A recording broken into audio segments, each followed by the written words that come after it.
जो आपके लिए झूठ बोलेगा वही आपके खिलाफ भी झूठ बोलेगा। अक्सर बच्चों के अप्रत्याशित सवालों से अधिक सीखने को मिलता है बजाय पुरुषों के भाषणों से। बहुत कुछ सीखने की महान कला यह है कि एक समय में थोड़ा थोड़ा करें। किसी भी व्यक्ति का ज्ञान उसके अनुभव से परे नहीं जा सकता। शिक्षा एक सज्जन की शुरुआत करती है, लेकिन पढ़ाई, अच्छी संगति और चिंतन उसे पूर्ण करते हैं।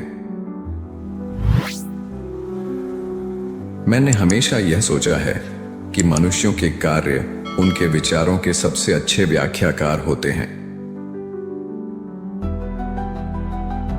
किसी व्यक्ति को यह दिखाना कि वह गलती पर है एक बात है, और उसे सत्य से अवगत कराना दूसरी बात है। माता पिता आश्चर्य करते हैं कि धारा कड़वी क्यों है, जबकि उन्होंने स्वयं स्रोत को विषाक्त किया है। हम कौन होते हैं किसी को यह बताने वाले कि वो क्या कर सकता है या क्या नहीं कर सकता।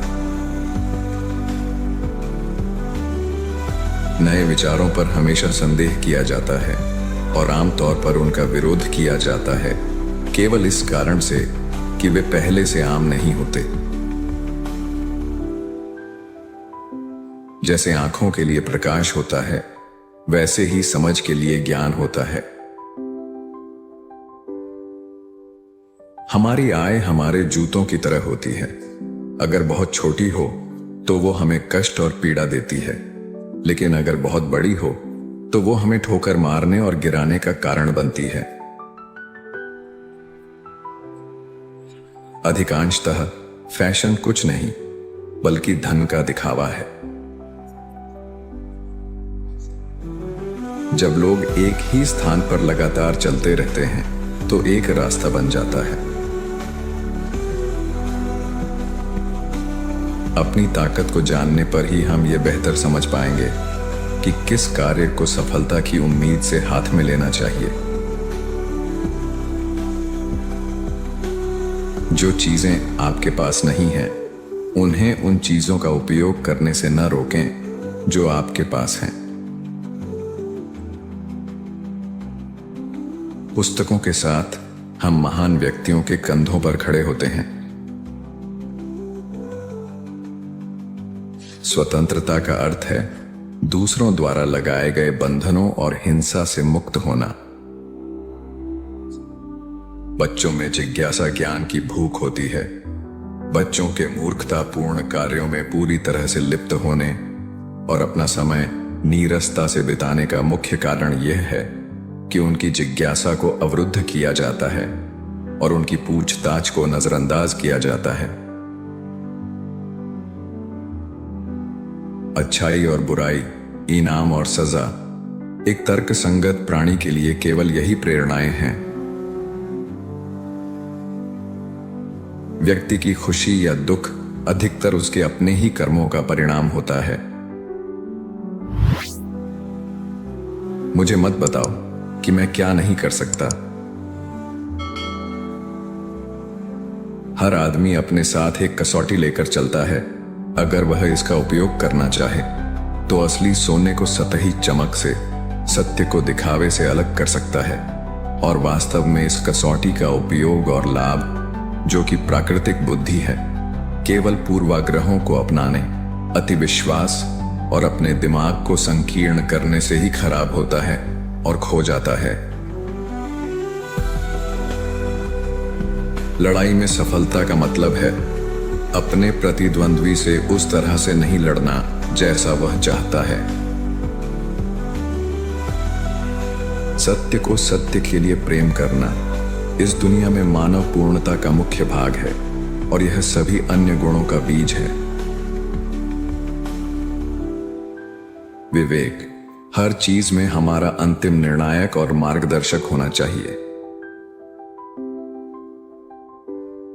दुनिया के खिलाफ एकमात्र रक्षा इसका गहन ज्ञान है। मन की कठोरता या जड़ता सत्य के प्रति नहीं, बल्कि पूर्वाग्रह के प्रति समर्पण से होती है। जहां कोई इच्छा नहीं है, वहां कोई उद्योग नहीं होगा। विश्वास का मतलब है किसी प्रस्ताव को मान लेना जो तर्क से नहीं, बल्कि प्रस्तावक की विश्वसनीयता पर आधारित होता है। वास्तव में श्रम ही हर चीज में अंतर लाता है। कुछ विषय ऐसे होते हैं जो एक सामान्य शक्ति प्रदान करते हैं, जिसे किसी भी दिशा में लागू किया जा सकता है, और इनका सभी को अध्ययन करना चाहिए। समझ में सुधार दो उद्देश्यों के लिए है। पहला, हमारे अपने ज्ञान में वृद्धि के लिए। दूसरा, हमें इस ज्ञान को दूसरों तक पहुंचाने और समझाने में सक्षम बनाने के लिए। शिक्षा का उद्देश्य युवाओं को किसी एक विज्ञान में पूर्ण बनाना नहीं है, बल्कि उनके मन को इस प्रकार खोलना और व्यवस्थित करना है कि जब वे किसी भी विषय पर ध्यान केंद्रित करें तो वे उसमें सक्षम बन सकें। धैर्य अन्य सभी गुणों का रक्षक और समर्थन है। चेतना वह अनुभूति है जो मनुष्य के अपने मन में होने वाली घटनाओं की होती है। सभी चीजों को आजमाओ, जो अच्छी हो उसे दृढ़ता से पकड़ो। प्रकृति द्वारा सभी मनुष्य समान होते हैं, क्योंकि प्रत्येक व्यक्ति को अपनी प्राकृतिक स्वतंत्रता का समान अधिकार होता है, बिना किसी अन्य व्यक्ति की इच्छा या अधिकार के अधीन हुए। सभी समान और स्वतंत्र होते हुए किसी को भी दूसरे के जीवन, स्वास्थ्य, स्वतंत्रता या दूसरे की संपत्ति को नुकसान नहीं पहुंचाना चाहिए। सभी संपत्तियों में सबसे कीमती है स्वयं पर हमारा अधिकार। जो आपको चिंतित करता है वही आपका मालिक बन जाता है।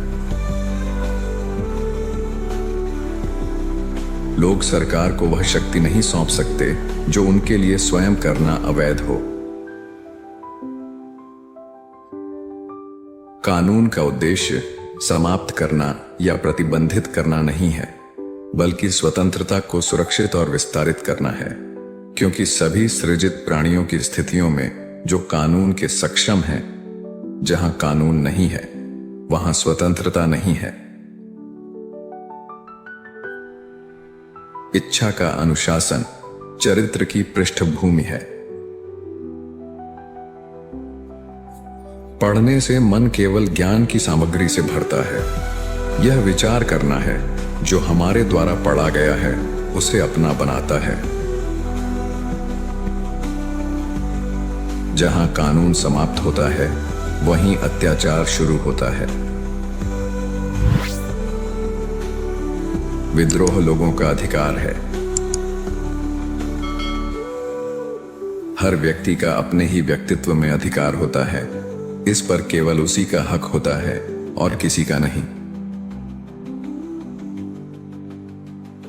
एक ही चीज है जो लोगों को विद्रोही आंदोलन में इकट्ठा करती है, और वह है उत्पीड़न। अपने पड़ोसी से अपने समान प्रेम करना एक ऐसा सत्य है जो मानव समाज को विनियमित करता है, और केवल इसी से कोई भी सामाजिक नैतिकता के सभी मामलों का निर्धारण कर सकता है।